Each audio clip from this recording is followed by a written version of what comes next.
Shalom saudara, pagi ini Mas Murni berbicara kepada kita, Tuhan tidak mengecewakanmu. Saudara, kalau Tuhan tidak mengecewakan artinya kalau Tuhan bertindak tepat pada waktunya, semuanya beres, semuanya selesai.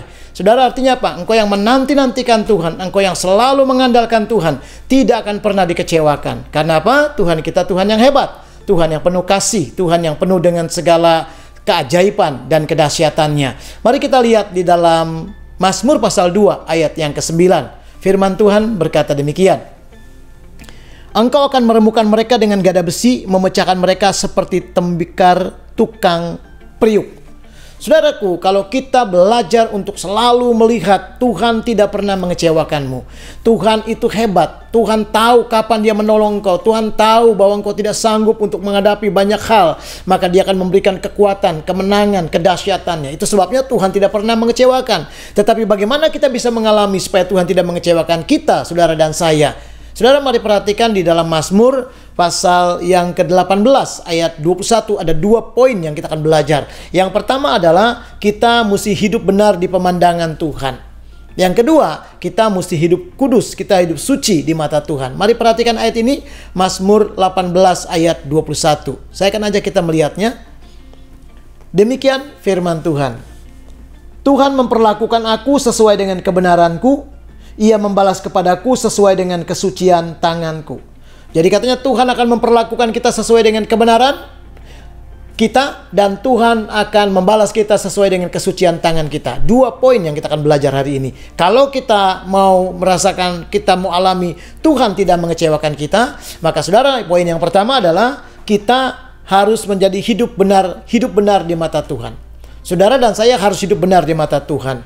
Kalau engkau hidup benar, maka engkau melihat. Yakobus pasal yang ke-5 ayat yang ke-16 berkata, doa orang yang benar sangat bila didoakan sangat besar kuasanya. Saudara, bukan doanya sebenarnya. Doa itu udah benar, udah bagus. Tetapi kalau orangnya benar, itu yang paling menentukan. Engkau akan melihat Tuhan tidak pernah mengecewakan hidupmu. Saudara, maka doamu penuh kuasa. Kalau engkau benar di mata Tuhan, maka jangan main-main di hadapan Tuhan, saudara. Jangan melanggar firman Tuhan. Jangan hidup sembarangan, sembrono. Tetapi engkau sudah dengar khotbah, engkau sudah dengar firman. Lakukan itu, saudaraku. Kerjakan itu dalam tiap hari, dalam setiap apapun langkah-langkah hidupmu. Saya percaya engkau akan melihat bahwa Tuhan tidak pernah mengecewakan saudara.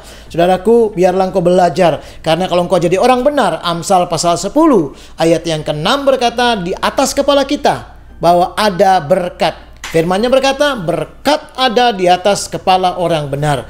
Jadi kalau kita hidup benar di mata Tuhan, sesuai dengan firman-Nya, saudaraku, dimanapun kau berada, kalau engkau melakukan yang benar, saudara berjalan dalam kebenaran, hidup di dalam kebenaran, dan menjadi pelaku kebenaran, maka saya yakin, saudaraku, berkat itu ada di atas kepalamu. Engkau usaha di mana, engkau kerja di seperti apa, berkat akan ada di sana. Engkau mengalami banyak pergumulan, maka berkat kesembuhan, berkat kemenangan, berkat sukacita akan ada di sana. Engkau mengalami sesuatu yang hebat, saudara, karena apa? Berkat ada di atas kepala setiap orang-orang yang benar. Jadi intinya adalah kalau engkau mau melihat Tuhan tidak mengecewakan kita, usahakan diri kita menjadi orang yang benar. Kalau selama ini kita belum benar, bertobatlah, saudara. Kalau selama ini kita belum benar, berubahlah, saudara. Kalau selama ini kita masih bermain-main, hari ini ambil keputusan. Tuhan, saya akan sungguh-sungguh, saya akan serius, bahkan saya akan radikal mengikut Tuhan. Kalau engkau benar di mata Tuhan, maka berkat Tuhan sangat dahsyat. Tuhan tidak pernah mengecewakan engkau. Yang kedua, saudara, kalau engkau hidup suci di pemandangannya di mata Tuhan. Saudara, ketika kita suci, tadi ayatnya Mazmur pasal yang ke-18 ayat 21, Tuhan akan membalas sesuai dengan kesucian tangan. Jadi kalau kita hidup suci, apa artinya hidup suci, saudaraku? Artinya kita tidak berlaku sesuatu yang fasik, sesuatu yang kotor. Kita harus hidup di dalam segala kekudusannya Tuhan. Sebagaimana Allah itu kudus, hendaklah kamu kudus sebagaimana Tuhan itu kudus, kata Petrus. Saudaraku, kalau demikian kita belajar hidup suci. Karena ketika kita berlaku suci, mari perhatikan di dalam Mazmur pasal 18 ayat 27. Mazmur pasal 18 ayat yang ke-27. Firman Tuhan berkata, terhadap yang suci Tuhan berlaku suci. Jadi tergantung, ketika saudara hidup dalam kesucian, maka engkau akan mengalami berkat kesucian. Engkau akan melihat Tuhan sangat suci dan akan melakukan yang dahsyat di tengah-tengah engkau. Jadi saudaraku, hari ini saudara, bukan kita harus suci di hadapan manusia, terutama harus di hadapan Tuhan. Kalau di hadapan Tuhan engkau kudus, maka di hadapan manusia pasti. Jangan pernah berubah saudara, tetap perlakukan hidupmu. Saudara, karena kita adalah anak terang, kita adalah orang-orang yang berjalan di dalam kekudusan. Kalau engkau hidup dalam kesucian, tidak sia-sia, akan ada berkat kesucian, akan ada berkat kekudusan, ada berkat-berkat surgawi yang turun di tengah-tengah saudara dan menjadi bagian hidupmu.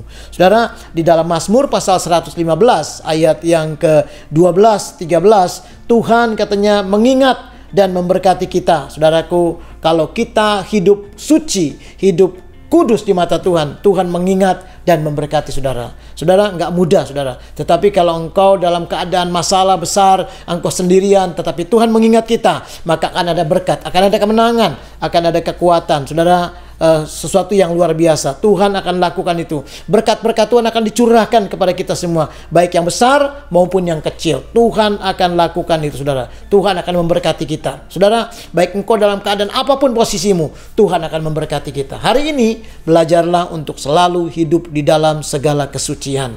Saudara, jangan pernah kompromi dengan dosa. Itu sebabnya firman Tuhan berkata, keluarlah kamu, jangan menjamah apa yang najis. Menjauhlah dari sana. Karena engkau katanya, engkau yang menggandar benda-benda Tuhan, yang melayani Tuhan, hiduplah dalam kekudusan, dalam kesucian. Maka waktu engkau hidup dalam kekudusan, kesucian, saya percaya hidupmu akan selalu diberkati Tuhan. Hidupmu akan selalu melihat Tuhan tidak pernah mengecewakan kita semua. Biarlah hari ini, hari kemenangan yang selalu membuat saudara menjadi orang-orang yang hebat. Diberkati Tuhan selama-lamanya. Amin.